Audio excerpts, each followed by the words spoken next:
El nervio trigémino es el quinto par craneal. Es un nervio mixto, es decir, tanto motor como sensitivo. A este nivel tenemos el ganglio de Gasser o ganglio trigeminal, ¿no? De donde van a ser el nervio oftálmico, la primera rama, el nervio maxilar y el nervio mandibular. Todo nervio va a tener un origen real y un origen aparente. Origen real, donde está naciendo a nivel del sistema nervioso central, es decir, encéfalo y médula espinal, ¿no? Y origen aparente quiere decir por dónde sale el sistema nervioso. ¿Me doy a entender? Al ser un nervio mixto va a tener un origen sensitivo y un origen motor. El origen sensitivo va a ser el ganglio de Gasser, o también conocido como ganglio trigeminal o semilunar, donde se encuentra situado en la cara anterosuperior del peñasco, en la impresión trigeminal o fosita de Glaser. Luego va a tener un origen motor, la formación reticular gris pontina, es decir, su núcleo, cada origen va a tener un núcleo. Va a estar situado a nivel del puente o la protuberancia del tronco encefálico.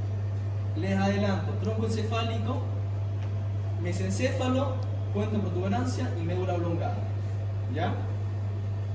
Y del núcleo masticador, que gracias a este se va a volver mixto el nervio mandibular, ya que viene dado los músculos masticadores. Por eso algunos autores lo llegan a considerar como el nervio masticador. ¿Bien? Su origen aparente va a emerger del sistema nervioso de la cara anterior de la protuberancia. ¿Queda claro? Como le dije, tiene tres ramas. La primera rama es sensitiva, el nervio oftálmico, que se desprende de la porción anteromedial del ganglio trigeminal. Va a dar tanto filete, ramos colaterales como ramos terminales. ¿Qué quiere decir ramos colaterales? Todo nervio va a tener un trayecto. ¿Bien? Y en ese trayecto va a ir dando ramas. ¿Cómo será? Filete comunicante con el plexo carotídeo interno, con el nervio oculomotor, con el nervio patético y un ramo meningio. Se suele preguntar, el nervio tentorial o recurrente de árbol, ¿qué parte de la dura madre inerva? Ustedes van a responder lóbulo frontal y del lóbulo occipital. La dura madre es una meninge, ¿no? Y asimismo, cuando el nervio va a dar todo su recorrido, va a continuarse con las ramas terminales. En este caso, el nervio nasal o nasociliar, el nervio frontal y el nervio lagrimal. Tres ramas. ¿Bien? A este nivel tenemos el nervio oftálmico, dando las tres ramas terminales. Se continúa, ¿se dan cuenta, no? Nos pasamos al nervio nasociliar. Va a penetrar en la órbita a través de un anillo, el anillo tendinoso común. Recuerdo, ¿no? La inserción de todos los músculos rectos va a formar un anillo, el anillo tendinoso común. ¿Qué estructura pasaba? El nervio nasociliar, el nervio abducens, el nervio oculomotor y la raíz simpática, el ganglio ciliar. El ganglio ciliar va a ser el ganglio del nervio nasal, por si acaso. Se van a dar cuenta que cada rama del trigémino tiene su propio ganglio. ¿Bien? Lo mismo, va a dar ramos colaterales y asimismo ramos terminales. Todo nervio siempre suele comunicarse. En este caso, el nervio nasociliar va a dar un ramo comunicante con su ganglio, el ganglio ciliar. Va a dar los nervios ciliares largos que va a inervar al globo ocular. Lo vimos en esclerótica, ¿se acuerdan? Y el nervio etmoidal posterior. Para testir, este nervio se conoce como nervio esfenoidal de Luska. Va a pasar con su trayecto a través del agujero, surco y conducto etmoidal posterior. ¿Dónde estaban situados estos conductos? En la cara superior de las masas etmoidales, ¿cierto? De ahí se va a dirigir y se va a ramificar en las celdas etmoidales posteriores y en el seno esfenoidal. También se suele preguntar, ¿dónde se abre el seno esfenoidal? En el receso esfenoetmoidal, o para testir áptico o directamente meato superior. Se va a continuar con dos nervios terminales, el nervio etmoidal anterior, que mayormente cada nervio está acompañado de su arteria y la arteria acompañada de su vena. ¿Cierto? Pasa por el agujero, por el surco y por el conducto etmoidal anterior y va a dar sus ramas terminales. El ramo nasal interno que se va a ramificar en la parte anterior del tabique nasal y el ramo nasal externo. ¿Por dónde pasaba este ramo nasal? por la cara posterior del hueso nasal. ¿Se acuerdan, no? Y por el borde inferior del mismo hueso. Y el nervio infratroquear. Gracias a este nervio va a existir una comunicación, la comunicación de las trócleas. La vamos a ver en el nervio frontal ahora. ¿Qué va a ser la comunicación con el nervio frontal y el nervio nasociliar? La segunda rama, el nervio frontal. Lo mismo. Para su trayecto va a penetrar en la órbita a través de la fisura orbital superior o hendidura esfenoidal. ¿Quiénes más pasaban? El adducens, el oculomotor, la vena oftálmica y el nervio troclear, ¿no? Va a ramos colaterales y ramos terminales. Ramos colaterales como sea el nervio supraorbitario lateral, que va a emerger de la órbita ¿por dónde? Por el agujero supraorbitario. Bien. Y el nervio supraorbitario medial, que en su trayecto va a pasar lateralmente a la tróclea de un músculo, del músculo oblicuo mayor o superior. Se llega a decir que se continúa con el nervio supratroquear. Bien. Pero en algunos casos se considera como rama colateral, por si lo ven así encubierto. Como le dije, existe la comunicación de las trócleas. ¿Por qué de las trócleas? Entre el nervio infratroquear, rama del nasociliar, y el nervio supratroquear, rama del frontal. ¿Bien? Si yo les pregunto, ¿cómo se encuentra comunicado el nervio frontal con el nervio nasociliar? ¿Qué me van a responder? A través del nervio infratroquear y del nervio supratroquear. Por eso me voy a acordar de la comunicación de las trócleas. Dos nervios trocleares. ¿Queda claro? Y por último, el nervio lagrimal también va a atravesar la fisura orbitaria superior, se ramifica en la glándula lagrimal y en la parte lateral del párpado superior. Va a dar una comunicación muy importante, la comunicación palpebral, que es la comunicación de filetos palpebrales del nervio lagrimal supratroquear con los del nervio infraorbitario. ¿De quién era la rama terminal del nervio infraorbitario? Del nervio maxilar, ¿cierto? Y por último, esta comunicación. El nervio lagrimal se va a comunicar tanto anteriormente y posteriormente. Posteriormente con el nervio troclear, algunas veces, no siempre. La comunicación más frecuente debe ser la anterior, que se va a comunicar con el nervio cigomático, rama del maxilar, en forma de arco. A esta comunicación se le llega a decir anastomosis, la unión, recuerdan, ¿no? Que va a dar un ramo muy importante, el ramo temporocigomático, que va a tener un trayecto. Se introduce el agujero cigomático orbitario y va a dar dos ramas, el cigomático facial y el cigomático temporal. Asimismo va a dar ramos lagrimales. ¿Para quién? Para la glándula lagrimal. Luego tenemos el nervio maxilar, la segunda rama del trigémino. Es un nervio sensitivo y se va a desprender del borde anterolateral. El oftálmico de la porción anteromedial. Va a tener un trayecto. Va a atravesar el agujero redondo del esfenoides, va a penetrar entre el fondo de la fosa infratemporal, es decir, por detrás de la tuberosidad maxilar, y ahí presenta un ganglio, el ganglio fenopalatino o pterigopalatino de Meckel. Este es el ganglio del maxilar. Si yo les coloco, así como las preguntas de las glándulas, ¿no? Ganglio de Meckel, ganglio ciliar y ganglio óptico, ustedes tienen que ponerme a qué nervio pertenece. ¿Me doy a entender? Va a ramos colaterales, un ramo meningio. Al decir meninge, ustedes tienen que explorarse de dura madre, aracnoides y pia madre. Mayormente quien recibe la inervación es la dura madre. ¿Ya? Y va a inervar la dura madre de la región temporal y parietal, o de los lóbulos temporales y parietales. ¿Está bien? Luego tenemos el nervio pterigopalatino, o también conocido como el fenopalatino. ¿Por qué fenopalatino? La apófisis pterigoide, ¿a qué hueso pertenece? Al esfenoide, ¿cierto? Este nervio va a inervar la porción cartilaginosa de la trompa auditiva. Pregunta de examen. Y se va a dividir en diferentes ramas, tanto orbitarios como nasales posteriores.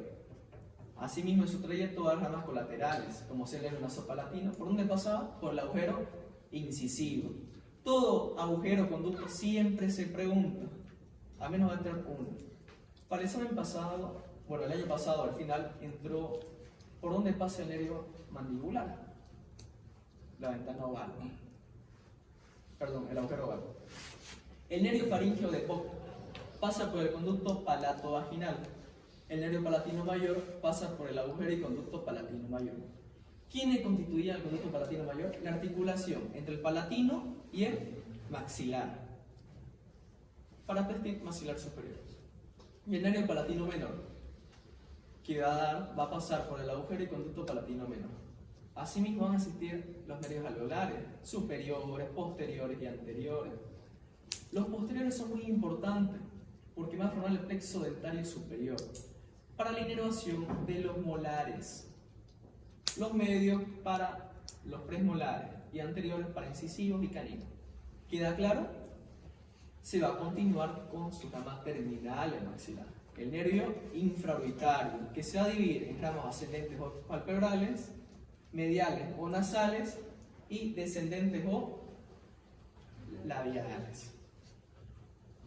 Tenemos la tercera rama, es la rama más voluminosa. ¿Por qué?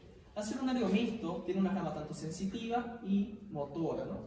La rama sensitiva es más gruesa, por si acaso. Y gracias a este nervio, el nervio trigémino se lo considera mixto. ¿Bien? No se olviden, los pares craneales se clasifican en sensitivos como ser el olfatorio, en motores como ser el oculomotor y en mixto como ser el trigémino facial. ¿Queda claro? Va a salir del cráneo a través del agujero oval y se dirige también a la fosa infratemporal o pterigomaxilar, porque se encuentra entre la apófisis pterigoides y la tuberosidad del maxilar. ¿Queda claro? Y ahí va a tener su ganglio, el ganglio óptico de Arnold. Bien, va a dar ramos colaterales y ramos terminales. Un ramo meningio para inervar a la dura madre de la fosa craneal media. Bien, pasa por el agujero espinoso acompañado de la arteria meningia media. ¿Se acuerdan, no? Y ramos terminales. Los ramos terminales van a ser dos troncos. Un tronco terminal anterior, y si hay anterior tenemos que tener uno posterior, ¿no? El tronco terminal anterior es el que más se pregunta, ya que todo este tronco, representado por tres ramas, va a pasar por el famoso poro crotafítico buccinador de Hirth. Pregunta de examen: ¿cómo se encuentra limitado el poro crotafítico buccinador de Hirth? Ustedes van a responder por el borde lateral del agujero oval y en estado fresco por la presencia del ligamento innominado de Arnold, que viene a ser una prolongación de la fascia interpterigoidea. ¿Queda claro? Todos esos ramos van a pasar por el poro crotafítico buccinador de Hirth. Son tres: el nervio temporobucal, que se divide en un nervio temporal motor para el músculo temporal y un nervio bucal que es sensitivo para la boca. El nervio temporal profundo medio, que se va a reflejar sobre una cresta del efenoides, del ala mayor, la cresta infratemporal. Se llega a preguntar, ¿el nervio temporomacetérico a qué nivel da sus ramas terminales? A nivel de la cresta infratemporal. Va el nervio temporal profundo posterior. Este nervio va a inervar la articulación temporomandibular. ¿Qué tipo de articulación era? Bicondilia, ¿cierto? Y va el nervio macetérico para inervar al músculo más potente de la masticación, es decir, el músculo macetero. No vamos al tronco terminal posterior. Van a tener cuatro ramas muy importantes: el tronco común, el nervio auriculotemporal, el nervio lingual y el nervio dentario inferior. Bien, el tronco común va al nervio del pterigoideo medial, es decir, este nervio es motor, inerva el músculo pterigoideo medial y va a dar dos nervios tensores: tensor del tímpano o del martillo y tensor del velo del paladar. Estos dos tensores van a pasar por una área gibosa de la fascia interpterigoidea.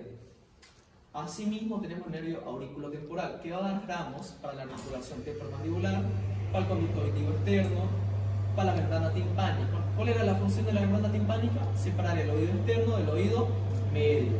Y asimismo para el pabellón auricular, la oreja. Va a dar la inervación secretora junto con el nervio glosofaríngeo de la glándula parótida. ¿Cuál era el conducto de la glándula parótida? Conducto de esteno, ¿no? Pesa aproximadamente 30 gramos, por si acaso. Asimismo se va a dividir en dos ramos, que va a formar un bucle y va a rodear una arteria a nivel del borde superior de la glándula parótida. ¿Qué arteria cree que va a ser? La arteria meningea media. Pregunta de examen. La arteria meningea media se encuentra rodeada por un bucle del nervio. ¿Qué nervio van a poner? Aurículo temporal. También se suele preguntar el famoso ojal retrocondilo de Jugara. ¿Cómo se encuentra delimitado? Por el cuello de la apófisis condilar de la mandíbula y el ligamento esfenomandibular. En algunos casos, quizás en el examen les parezca fascia interpterioidea. Pongan esa fascia, ya que el ligamento esfenomandibular nace de la fascia interpterioidea. ¿Queda claro? ¿A qué da paso el ojal retrocondilo de Jugara? Al nervio auriculotemporal y a los vasos maxilares, la arteria maxilar interna y la vena maxilar. Por último tenemos el nervio alveolar inferior, el ramo más voluminoso. También se suele preguntar, ¿cuál es el ramo más voluminoso del nervio mandibular? ¿Qué van a responder? El nervio dentario inferior o alveolar inferior, que van a tener dos casos de distribución. El primero, que es el más común, que representa 2/3 partes, donde va en su trayecto ramas colaterales, como si ramos comunicantes con el nervio lingual, el nervio miloideo, que va a inervar al músculo miloideo, y ramos dentarios inferiores. Y dos ramas terminales, el nervio mentoniano, que va a inervar la piel y mucosa del mentón como del labio inferior. Y el plexo dentario inferior, que va a ser el nervio incisivo. Bien, recuerdan el plexo dentario superior, ¿no? ¿De dónde nacía? De los nervios alveolares superiores posteriores. ¿Queda claro? Y en el segundo caso, es decir, el que no es tan común, el tercio de la parte, va a dar dos ramas, el nervio mentoniano y el nervio dentario inferior. El nervio dentario inferior se va a comunicar con el nervio mentoniano y va a dar ramos dentales. ¿Para qué? Para inervar a los dientes. Y por último, el nervio lingual. El nervio lingual se va a unir a la cuerda del tímpano, rama del facial. Va a dar la inervación sensitiva en la parte anterior o bucal de la lengua. Vieron que ya estaban introducidos los nervios, ¿no? Ya saben el trayecto, ya saben algunas ramas. El nervio trigémino es mixto, ¿no? Tanto motor como sensitivo. La motricidad de la cara mayormente está representada por el nervio facial y la sensibilidad por el nervio trigémino. El nervio oftálmico, bien, va a recoger la sensibilidad del párpado superior, de parte de la nariz, de la región de la frente, y va a inervar la dura madre frontal y occipital. El nervio maxilar va a recoger la sensibilidad del ala de la nariz, de una parte del pómulo, del labio superior y de la dura madre temporal y parietal. El nervio mandibular recoge la sensibilidad del labio inferior, de la región masseterina, de la región del pómulo, y va a inervar la dura madre de la fosa cerebral media. ¿Queda claro? La sensibilidad de la cara es muy importante, por si acaso. Siempre se pregunta, la dura madre frontal y occipital, ¿por quién está inervada? Por el nervio oftálmico. Por si acaso, yo voy a subir los videos, así que no se preocupen en sacar fotos, en grabar y demás. ¿Bien?